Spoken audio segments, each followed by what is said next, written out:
Buenas tardes. A continuación, se procederá a la explicación y a la finalización del proyecto de carreteras 1 de la carrera de Ingeniería Civil realizada por los estudiantes de la Universidad Técnica Particular de Loja. Los participantes son Kevin Andrés Delgado Montoya, Carlos David Córdoba Quito y Cristian Alexander Izquierdo Quilapa. Bien, eh, para la realización de nuestro proyecto hemos utilizado o nos hemos basado en tres aplicaciones, las cuales fueron Civil 3D, el Excel y el libro de normas de diseño geométrico de carreteras de la NTOP o diseño geométrico de operación de carriles, de dos carriles del ingeniero Yasmani García. Bien, resumen ejecutivo de nuestro proyecto. El proyecto en sí está elaborado con la finalidad de diseñar un trazado vial alternativo que sea de agrado para las personas que transiten el lugar, ya sea a pie o en vehículo. ¿Cuál está diseñado desde la entrada del Parque Nacional Pueblo Carpus hasta el refugio Cajanú, que está ubicado dentro de las ciudades de Loja y Zamora Chinchipe, en sus límites fronterizos? El objetivo del proyecto en sí es plantear una alternativa de ruta que genere una mayor seguridad, como ya se lo dijo, y comodidad a los usuarios de la vía.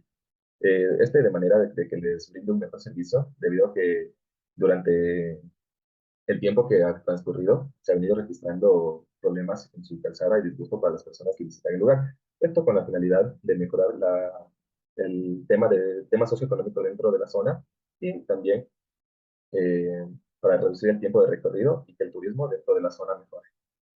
El diseño de este trazado comenzó con el estudio del tránsito actual, el cual se calculó la TPDA, el volumen de tránsito, y como ya se lo dijo, el tráfico promedio de avión, el cual fue usado para calcular las velocidades de diseño que a continuación vamos a ver, los tramos homogéneos y las velocidades de circulación. Bien. Diseño geométrico horizontal. Dentro de los parámetros de diseño geométrico horizontal tenemos temas a ver y considerar como curvas horizontales simples, espirales de transición, entre tangencias entre curvas y tal vez condiciones de operaciones de vehículos, con características topográficas, cartográficas, con la finalidad de esto de que sea un trazado bien seguro y sea eficiente para poder cumplir con el objetivo de nuestro plan. Dentro también del diseño geométrico abordaremos temas topográficos y temas hidráulicos.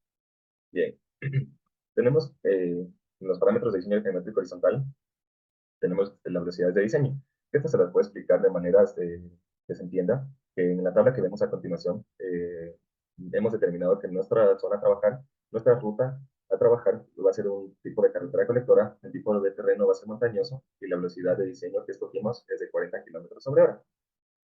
Es muy importante determinar la velocidad de diseño de nuestra ruta porque la vamos a utilizar en todo el transcurso de nuestro proyecto. El tipo de terreno de función de la inclinación transversal también se lo determina mediante el tipo de carrera que obtenemos y tenemos que en este caso de orden montañoso, tenemos la inclinación transversal que varía de 13 a 40 grados y las pendientes longitudinales van a ser como mínima 6 y como máxima el 8%. Asimismo, tenemos los parámetros iniciales, que estos son muy importantes para el desarrollo de nuestro proyecto, donde ya hemos determinado que nuestra topografía es de carácter montañoso, el peralte máximo que vamos a utilizar va a ser del 8%, la altitud varía de 1.360 a 3.600 metros sobre el nivel del mar, y el ancho del carril que es de 3 metros. Este a continuación lo vamos a explicar, pero en sí todo el carril es de 6 metros, pero como tenemos un espaldón izquierdo y un espaldón derecho, lo dividimos para dos y sería de 3 metros. Bien, los radios de curvatura, explicados asimismo que mediante la velocidad específica tenemos el carácter recomendado, función transversal, que el calculado va a ser de 40.6, ya que nuestra velocidad es de 40 km sobre hora, y el redondeado va a ser de 40. Ese va a ser nuestro primer radio de curvatura con el cual vamos a empezar a realizar eh, espirales y los radios que siguen de nuestras curvas. Y podemos ver la estabilidad del diseño horizontal, que para el análisis de velocidad específica se debe contratar una comparativa entre la velocidad específica para el sentido de ida igual. Esto mediante la siguiente tabla, que la podemos explicar de manera que si la longitud en nuestra curva es menor o igual a 70 o está dentro del rango de 70 a 250 o de 250, que es menor o igual o es mayor a 400, podemos pues, determinar y ver qué tipo de caso es. Asimismo, podemos hablar de las curvas horizontales, en las cuales, mediante cálculos realizados y datos obtenidos en el Civil 3D, tenemos el número de curvas que tiene nuestra carretera nuestra ruta y la velocidad específica determinada en cada tramo. Asimismo, tenemos las velocidades específicas de los tramos rectos, que son las antetangencias, que sería el tramo que es recto antes de empezar una curva, el cual también podemos observarlo en nuestros cálculos que hemos hecho mediante los datos obtenidos en Civil y el Excel. Asimismo, podemos observar nuestro cuadro, el cual nos permite diferenciar que mediante la velocidad de 40 km sobre hora, de nuestro caso, podemos utilizar un radio mínimo que sería hasta 160, en el cual podemos introducir las espirales y si ese valor sobrepasa ya no podríamos. Aquí tenemos los cálculos y ver si nuestra ruta cumple o no cumple mediante los radios, las longitudes, la velocidad específica, el ángulo delta. Y así podemos también pasar al tema del perímetro y bombeo, que en su esencia el perímetro y bombeo nos facilita que al momento de transitar un vehículo, este transite con un desplazamiento de manera segura, sin peligro de tal vez deslizamiento de sus llantas, ya sean delanteras o traseras, y en la fricción de sus neumáticos. Lo cual podemos explicar que aquí, en el tramo recto, que va antes de tomar la curva, que sería el bombeo entre tangencia, tenemos que este debería ser un paso más que para poder aplicar el peralte ya en el momento de tomar nuestra curva. Asimismo, tenemos sección transversales de bombeo de la calzada, la cual podemos explicar también que eso va a ser del 2% el bombeo, porque hemos determinado que en nuestra ruta tenemos eh, eh, presencia de superficie de concreto, hidráulico y losa de piso o pavimento. Aquí podemos también ver los máximos pendientes correspondientes en el eje de la vía, que son en este caso de 40 km sobre hora, de 0,70, una relación de 1 a 143, que podemos redondearlo a 1 a 150. Asimismo, los valores recomendados para el bombeo, que tenemos de muy bueno, bueno, regular o mala. El bombeo es del 2%, el muy buena y sería de 2 a 3, y regular o mala de 2,4. Y aquí está también el tipo de superficie de rodadura. Asimismo, tenemos los radios mínimos, aquí dependiendo de nuestra velocidad de diseño, que es de 40 km sobre hora, podemos determinar el radio, si es que los radios se encuentran dentro de aquí, ya que es de la tabla del 8%, y ver el trate que vamos a necesitar o vamos a tener que aplicar en ese radio. Asimismo, gracias por su atención y a continuación, mi compañera. Muy buenas tardes. A continuación voy a exponer una parte de nuestro proyecto. Como subtítulo es las curvas horizontales. Por un breve contexto, una curva horizontal es un arco de circunferencia de un solo radio que son utilizados para unir dos tangentes de un alineamiento. Para el diseño geométrico de una curva horizontal se debe tomar en cuenta la topografía del terreno, la velocidad del diseño, que pueda variar de una curva a otra, teniendo cuidado de no incrementar en más de 10 kilómetros por hora la velocidad entre una curva y la siguiente. Como podemos observar, aquí están algunos elementos que se utilizan en las curvas horizontales, en lo que se podría decir calcular para realizar la curva horizontal.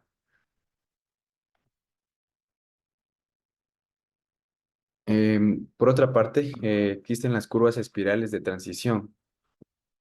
Podemos observar en la parte izquierda un tramo de nuestra curva que fue y diseñamos en la entrada del Parque Nacional Podocarpus hasta el refugio Cajanuma. Por otra parte, en la imagen de la derecha, nos dicen las curvas espirales clotoides. Em, Esta nos permite que un vehículo se mueva uniformemente. Con el conductor puede adaptarse de forma suave al cambio de trayectoria y disponer de una mayor visibilidad. Desde el punto de vista de la eficiencia, la clotoide produce menor desgaste de neumáticos, menor consumo de combustibles y frenos, ya que no es preciso frenar el vehículo antes de llegar a la curva. Por otra parte, también están las curvas circulares.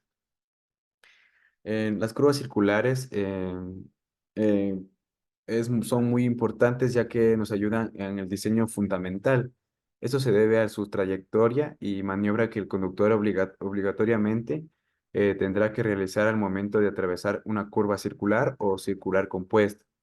puesto que el vehículo por fuerza centrífuga debe abrirse más y evadir el carril del sentido contrario, causando un aumento gradual con respecto a la probabilidad de accidentes. Las curvas circulares afectan, probablemente afectan para los accidentes de menor, da menor visibilidad al momento de conducir un carro en un carril y el otro carro en otro carril.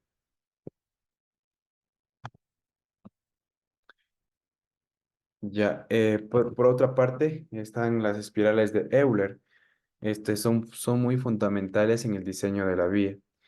Como podemos observar, tenemos tres principales conceptos, o podría decir, que nos ayudarían a realizar nuestra vía.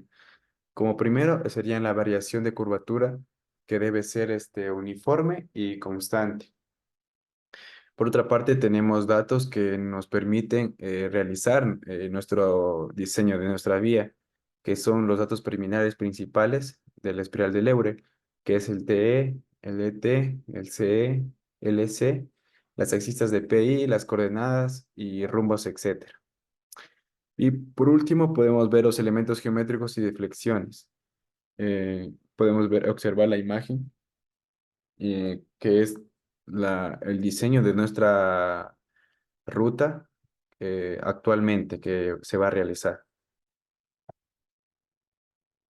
Y por último, tenemos la longitud de entretangencias. Este, las longitudes entre tangencias se derivan de dos, de entretangencias mínimas y entretangencias máximas. Las entretangencias mínimas es la mayor que las condiciones dadas por la longitud de transición, y las entretangencias máximas nos facilitan, es suficiente amplias que pueden permitir cumplir con el factor de visibilidad. Tomando en cuenta tomando en cuenta la velocidad específica. Gracias.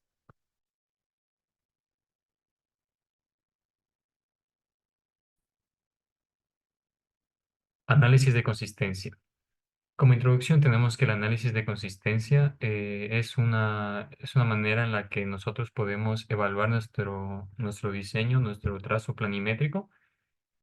Esto nos ayudaría tanto para estimar en dónde pueden ocurrir siniestros y además para escatimar o para descartar que en toda nuestra ruta no habrá ningún siniestro por alguna falla en el diseño. Bueno, en los parámetros de diseño tenemos la velocidad deseada, que según García 2022 nos dice que para las condiciones locales y tipo de terreno montañoso, la velocidad de operación máxima o deseada es de 95,4 kilómetros por hora. Para la velocidad de operación entre tangencias, se han hecho investigaciones, se han hecho estudios y se han obtenido ecuaciones calibradas para estimar estas velocidades de operación en las entretangencias. Aquí tenemos la tabla que se basa en el gradiente, en las pendientes en porcentaje.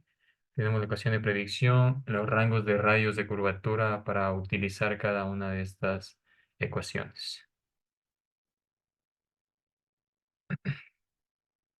Y asimismo tenemos la velocidad de operación en curvas horizontales. Para esto es de la misma manera, se han calibrado las ecuaciones haciendo las investigaciones. Igual se utilizan las pendientes, las ecuaciones y los rangos de radios, estos en metros. Bien, como otro elemento en el diseño tenemos la longitud de la tangente mínima, que es el valor mínimo recomendable que debe cumplir todas las tangentes del trazado geométrico horizontal. Aquí tenemos la ecuación con la que se determina estos valores, donde TLmin es la longitud mínima requerida para acelerar o desacelerar la velocidad de operación de la curva 1 a la velocidad de operación de la curva 2. V85, como lo dije, la velocidad de operación en la curva 1 y V85,2 la velocidad de operación en la curva 2. A es la aceleración o desaceleración, que para la TLmin es igual a 0,85 metros sobre segundo al cuadrado. y 3.6 factores para que la ecuación sea dimensionalmente correcta, ya que las velocidades en kilómetros por hora y la aceleración en metros sobre segundo al cuadrado. La longitud de la tangente máxima es otro parámetro que también deben cumplir las tangentes en toda nuestra ruta. Esta tangente máxima es la que nos permitirá alcanzar la máxima velocidad deseada. Eh, es recomendable que las tangentes no sobrepasen esta longitud máxima. Aquí tenemos la ecuación y tenemos que el Tl máximo es la longitud máxima para alcanzar la velocidad deseada, el V85 más la velocidad de operación o deseada, que aquí nos dice que en alineamientos montañosos usar 95.4 y el resto usar 100 kilómetros por hora. El V85.1, que es la velocidad de operación en la curva 1, y V85.2, velocidad de operación en la curva 2, a el mismo factor del Tl mínimo, que es 0.85 metros sobre segundo al cuadrado, y el 3.6, el coeficiente que hace que la ecuación sea dimensionalmente correcta. Bien, una vez teniendo todos los parámetros de ida, lo que se hace es utilizar criterios para evaluar, por decirlo así, nuestra carretera, los cuales nos dice que si la diferencia entre las velocidades de operación de los elementos consecutivos, es decir, tenemos una curva y una entretangencia, la diferencia entre las velocidades de operación de estas dos nos dice que si es menor a 10, es menor o igual a 10, la consistencia es buena.